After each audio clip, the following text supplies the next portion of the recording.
নমস্কার বন্ধুরা, আশা করছি তোমরা সবাই ভালো আছো। আমাদের প্যাকিং প্রায় কমপ্লিট হয়ে গেছে। সৈকত সব কিছু এই ভ্যাকিউম ব্যাগে ঢুকিয়ে দিয়ে এয়ারটাকে ভ্যাকিউম করে নিলে জায়গাটা অনেক কম লাগে। চলো এবার বেরোনো যাক। হ্যাঁ বাপি আসছি, টাটা টাটা মামা আসছি, টাটা। বাপির শরীরটা ভালো না, তাই বাপির কাছে মামাকে রেখেই আমরা বেরিয়ে পড়লাম।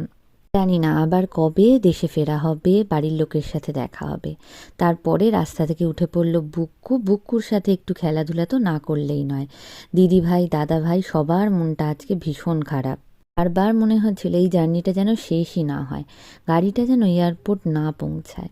কিন্তু সময় তো কারোর জন্য থেমে থাকে না। এয়ারপোর্টের মধ্যে ঢুকে চেক ইন করে নিয়ে লাগেজ ড্রপ করতে আমরা লাইনে দাঁড়িয়ে পড়লাম। বাড়ি ফেরা যতটা আনন্দের, বাড়ি থেকে চলে আসা তার দ্বিগুণ কষ্টের।